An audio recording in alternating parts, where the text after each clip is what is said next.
Hi, I'm Laura Coyle, and in this video, I want to show you a tip for working between Adobe Fresco, which is something you may be using to draw on the iPad, and Illustrator on your desktop. So very often we'll be working between Fresco and Illustrator because Fresco has a wonderful vector brush that makes really nice jittery paths, and then we want to go ahead and edit them in Illustrator. But sometimes it doesn't quite work and it's not as intuitive as it should be. So I want to give you a tip for getting your Fresco vectors into Illustrator. So here's what the problem is.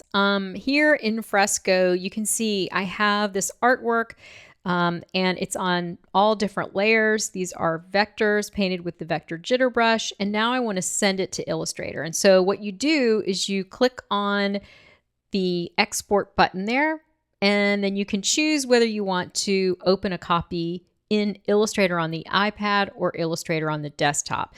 And it looks like it's sending, but about 50% of the time, it never shows up on my desktop. And so then you're left with the option of just exporting it and opening it yourself. So if you go back to that export button, choose Publish and Export. And then here you have to choose what kind of file you're going to export it as. So when you look at the different options you have for format, you've got PNG, you've got JPEG. Of course, none of these are going to give you what you want. And then you have Photoshop document, which is really what a Fresco file is. And then you have PDF.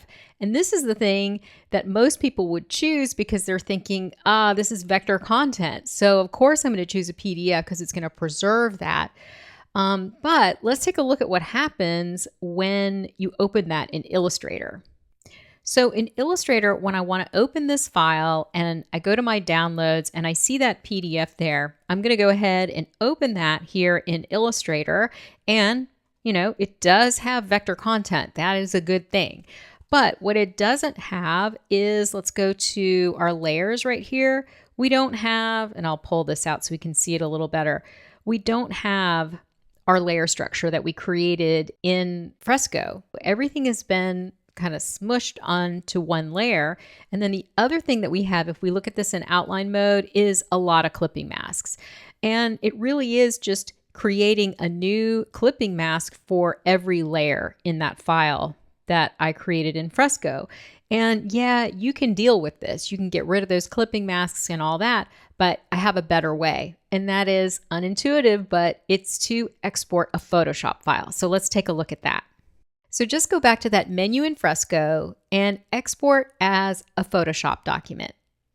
Now when I go to open this in Illustrator and I choose instead the Photoshop document, click open, we get that Photoshop import options dialog. And this is actually the thing that you see if you do that fancy send to Illustrator thing, which is great, except for a lot of the time it doesn't work. And I'm sitting there waiting for my file and it never arrives. So here we are just having opened the Photoshop document in Illustrator.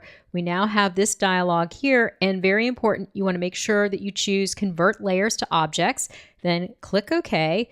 And look at this, we have those vector layers just like I set them up in Fresco. And let's move back here. No images. This is all vector content. So this is the way to go here. Now, one thing that you might want to do before you continue on is, instead of leaving it as layerart.psd, go ahead and save as. And I'm just going to choose an Illustrator file there.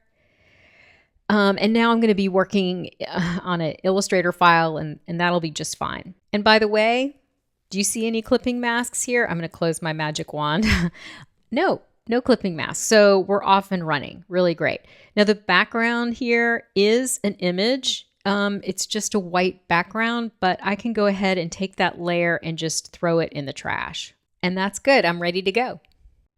All right, well, I hope you found that tip helpful. There are a lot of artists in my Illustrator learning community who use Fresco just like I do to create vectors that they can work with in Illustrator. And we were just talking about this today in a Zoom call. So I wanted to make sure that I shared this tip with you here on YouTube. And if you're interested in my learning community, you can check it out on my website at lauracoylecreative.com. And why not join my email list? I send out tips like this about every other week. All right, thank you so much for watching, and I'll see you in the next video.